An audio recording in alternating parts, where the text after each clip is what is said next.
Hi வாங்க நம்ம கேசரி எப்படி செய்யுதுன்னு பார்க்கலாம். இன்றைக்கி கேசரி தான் செய்ய போகிறோம். கடாய் நல்லா சூடு ஏறிடுச்சு. நம்ம இப்போ கொஞ்சமாக நெய் சேர்த்துக்கலாம். ரவை நல்லா ஃப்ரை பண்ணி எடுத்துக்கலாம். ஒரு அரை கிளாஸ் ரவை சேர்க்குறேன்.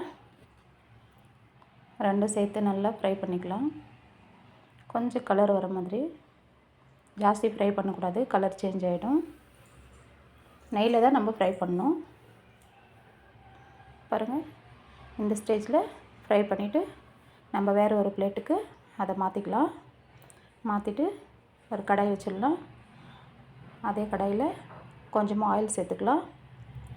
ஆயில் சேர்த்துட்டு முந்திரி, திராட்சை ரெண்டு போட்டு அதில் ஃப்ரை பண்ணலாம் நல்லா. பாருங்கள், உங்களுக்கு எவ்வளோ வேணுமோ நீங்கள் சேர்த்துக்கோங்க. நான் இவ்வளோ தான் சேர்க்க போகிறேன். ஆயிலில் நல்லா ஃப்ரை பண்ணி ஒரு பவுலில் மாற்றிக்கலாம். அதே பாருங்கள், சிம்லேயே வச்சு செய்யணும்.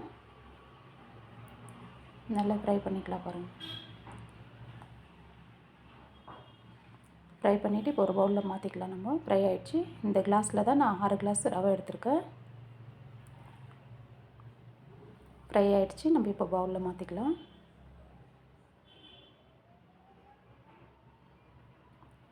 ஒரு கிளாஸ் தண்ணி போட்டிருக்கேன். இன்னும் ஒரு கிளாஸ் போட்டுக்கிறேன். 2 கிளாஸ் தண்ணி ஊற்றிட்டு இதை நல்லா கொதிக்க விடலாம்.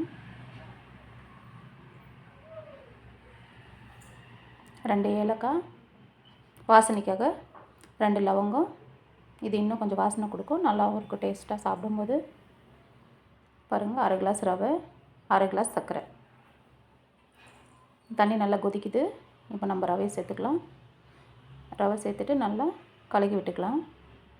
பாருங்கள், இந்த மாதிரி நல்லா கட்டி இல்லாமல் சிம்மில் வச்சு நல்லா கலக்கிக்கணும். சிம்மில் தான் இருக்கணும் ஸ்டவ்வு. 2 கிளாஸ் தண்ணி வச்சா தான் கரெக்டாக வரும். நல்லா கொதிச்சிருச்சு. இப்போ நம்ம சர்க்கரை சேர்த்துக்கலாம்.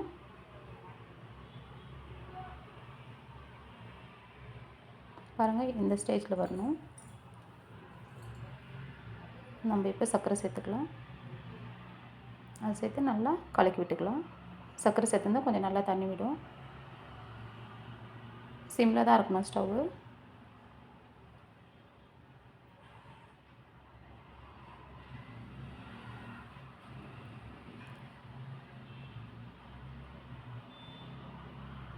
நெய் கொஞ்சம் சைடில் விட்டுக்கலாம். நம்ம ஆயில் கொஞ்சம் தான் சேர்த்துருக்கோம், அதனால நெய் கொஞ்சம் ஒரு 1.5 ஸ்பூன் சேர்த்துக்கலாம். 1.5 ஸ்பூன் சேர்த்து நல்லா மிக்ஸ் பண்ணி விட்டுக்கலாம். நான்ஸ்டிக் கடாயின்றதுனால அடி பிடிக்காமல் நல்லா வரும். நம்ம இப்போ பைனாப்பிள் எடுத்துருக்கோம். பொடிசாக கட் பண்ணி மிக்ஸி ஜாரில் போட்டு நல்லா அரைச்சி எடுத்து வச்சுருக்கேன். அதை வந்து இந்த கேசரியில் போட்டு நல்லா மிக்ஸ் பண்ணலாம். பாருங்கள், எல்லாம் க்ளீனாக எடுத்து போட்டு இப்போ கலக்கினோடனே நல்லா கலர் வந்துருச்சு. பைனாப்பிள் கேசரி செம்மையாக இருக்கும் டேஸ்ட்டு. பைனாப்பிள் போட்டால் நல்லா சாஃப்டாகவும் இருக்கும். கலர் பாருங்கள் எப்படி இருக்குது, சூப்பராக இருக்குது. இப்போ தான் கேசரி கலரே வந்திருக்கு. நான் கலர் எதுவும் சேர்க்கல, பைனாப்பிள் மட்டும்தான். நல்லா சாஃப்டாக அரைச்சிட்டு அதில் சேர்த்துக்கலாம்.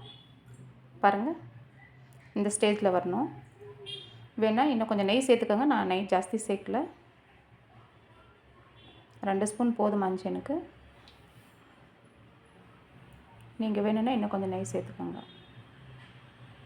அவ்வளோதாங்க, கேசரி ரெடி. பாய்.